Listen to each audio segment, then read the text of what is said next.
Iya, bukti dokumen, dokumen evidence itu mas. Jadi dokumen evidence itu akan bicara dengan tingkat suatu logika yang jelas. Karena bukti dokumen yang terlihat, maka tadi saya katakan, saya pernah melihat beberapa dari media sosial, itu bukti kepemilikannya, itu kalau kita punya sertifikat kan bisa hibah, bisa warisan, bisa jual beli. Oh. Itu yang saya lihat adalah keputusan menteri dokumennya. Berarti adalah kebijakan menteri ketika itu asal pemilikannya. Nah, ini yang harus dikaji. Oleh karena itu, kita harus melihat, kalau menteri berarti penyelenggara negara. Penyelenggara siapa? Ya pada waktu itu. Disitulah saya kira, Mas Julius dan saya itu melambatkan negara. Karena itu penyelenggara negara. Apakah penyelenggara menteri itu berdiri sendiri kebijakannya, ataukah melalui karena tindakan dari atas? Nah, dari atas siapa? Disinilah nanti akan diurut sebetulnya, aktor intelektual dari kasus ini siapa?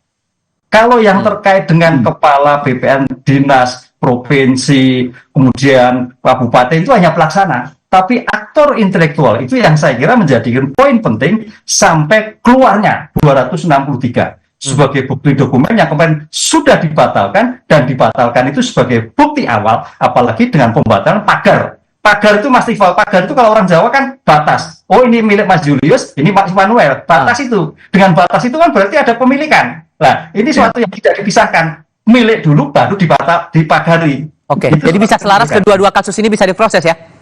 Oh iya, suatu kesatuan yang tidak dipisahkan menurut saya. Oke, jadi kan bisa dikatakan bahwa teman-teman ini, Mas Julius, menganggap bahwa dalam proses penerbitan Perpres atas PSN itu ada kong kali kong, ada pat-pat gulipat antara pihak swasta dengan penyelenggara negara. Buktinya ya, apa? Itu yang aku buktikan nanti. Itu Mas nanti Julius? Mas Immanuel nanti ya, yang menjelaskan itu. Adakah itu? Tapi kalau sorry Pak Ibnu, mohon maaf. Ini tujuan pertanyaan saya ke Mas Julius. Mas Julius, ada kong kali kong apa yang teman-teman tangkap antara pihak swasta dengan penyelenggara negara dalam penerbitan Perpres PSN itu? Ini yang tadi awal saya katakan, gambaran korupsi reklamasi pantai Jakarta di 2016 itu titik awalnya dari kebijakannya. Ketika kebijakan itu menjadi legitimasi terhadap perampasan lahan publik berupa laut. Nah, apakah prosesnya itu dilakukan secara terbuka, melibatkan masyarakat, melibatkan kelompok korban dan segala macamnya? Ternyata tidak. Nah, dalam penerbitan Perpres ini juga kami tidak lihat ada satu proses yang transparan terbuka. Siapa saja yang terlibat di situ, itu yang perlu diperiksa. Gitu. Apakah barang itu sudah jadi sebelum dibahas atau betul-betul dibahas secara detail? Itu juga yang perlu diperiksa. Karena di dalam proses ini kami lihat bukan hanya top down menggunakan kebijakan, di bottom up juga ada. Jadi seolah-olah di bawah ini untuk pengurusan administrasi yang begitu cepat juga sudah menyambut apa yang sedang dilakukan di level atas. Jadi kita lihat orkestrasi yang begitu kuat. Makanya kita bilang tidak mungkin ini dilakukan secara terpisah. Ini pasti ada satu komando. Selain melibatkan penyelenggara negara, dia yang terlibat dalam pembentukan Perpres, ini swastanya juga pasti terlibat. Nah, kami masukkan semua nama-nama itu di laporan hari ini. Karena tidak mungkin apabila hanya satu pihak saja. Pasti dua pihak ini telah setuju menerbitkan kebijakannya, menerbitkan Perpresnya, sampai pemagaran di lapangannya. Dan sertifikatnya yang kami duga itu hitungannya hari. Gitu. Jadi bukan berbulan-bulan, hari hitungannya langsung jadi gitu. Oke, Bang Noel, Anda merasa bahwa proses penerbitan Kepres tentang PSN di PIK 2 ini ada kong kali kong, ada permainan di sini? Soal itu saya tidak terlalu mengerti ya. Tapi yang pasti tadi apa yang disampaikan Julian Ibrani ini, saya punya keyakinan cukup besar ya. Ini ada kong kali kong lah, pasti nggak mungkin tidak antara penyelenggara negara dengan swasta. Ya ini kan problem kita puluhan tahun menghadapi para mafia tanah ini.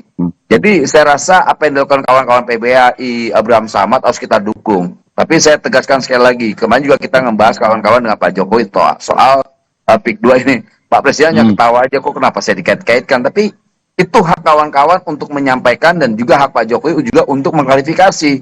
Inilah pentingnya dalam penegakan hukum, instrumen-instrumen yang basisnya adalah penegakan hukum. Karena kan kita yakin Julius ini kan bukan lembaga partai politik dan tidak ada momen politik. Jadi kita ngeliatnya ya real ini penegakan hukum gitu. Apalagi Abraham Samad dia sosok yang punya integritas, dia bukan kelompok partisan. Jadi kami punya keyakinan ya bahwa ini ya real pure penegakan hukum, jangan sampai laut ini dikuasai oleh orang-orang yang tamak dan rakus, gitu loh. Saya dalam hal ini sepakat sekali dengan apa yang dilakukan kawan-kawan PBI. Tapi sekali lagi saya tegaskan, saya punya keyakinan bahwa Pak Presiden, Pak Jokowi, mantan Presiden, tidak terlibat. Sebagai penutup, Prof. Hipnu singkat saja, kalau Anda melihat, Anda mengusulkan bahwa 3 penegak hukum ini bisa terlibat dalam satu tim besar untuk mengusut kasus ini, siapa leading sektornya dan bagaimana cara mensinkronkan gerak antara 3 lembaga ini? Nah, inilah joint investigasi saya katakan tadi. Maka jangan sampai terjadi ekosektoral. Tujuannya sama, untuk mengungkap.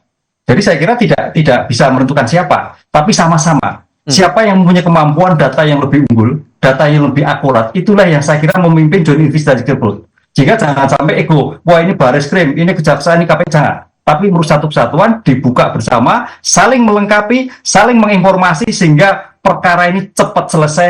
Dan kalau memang kesalahan cukup ditindak, siapa yang bersalah lebih bersangkutan. Inilah yang kita inginkan, konsep joint investigasi dalam pengungkapan kasus-kasus tanah yang berkaitan SHGB Bagar Laut. Oke, Mas Hipnu, kemudian ada Bang Noel dan juga Mas Julius. Terima kasih banyak sudah mau berdiskusi bersama kami hari ini. Selamat sore semuanya. Terima kasih. Julius, Bang Noel. Berita lain hadir sebentar lagi, Panglima TNI Jenderal Agus Subianto memastikan akan memberi hukuman kepada prajurit yang menyerang warung warga di Deli Serdang, Sumatera Utara. Tetap di Kompas TV.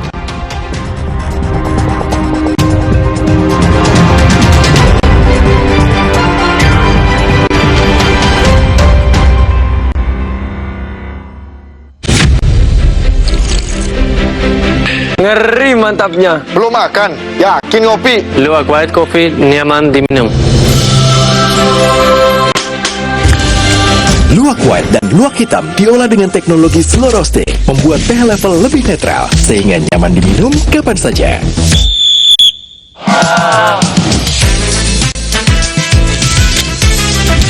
Kopi luwak, pelopor kopi nikmat. Nyaman diminum. Laki-laki tidak bercerita, tapi nonton pedong di Kompas TV.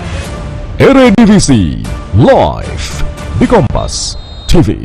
Juara Piala Thomas tahun 58, juara All England tahun 59. Gak heran Bapak dibilang The Giant Killer. Saya sih nggak pusing, nggak mau sebut saya apa, tapi apa yang saya bisa berikan kepada Indonesia itu, saya bangga sekali. Bertemu dengan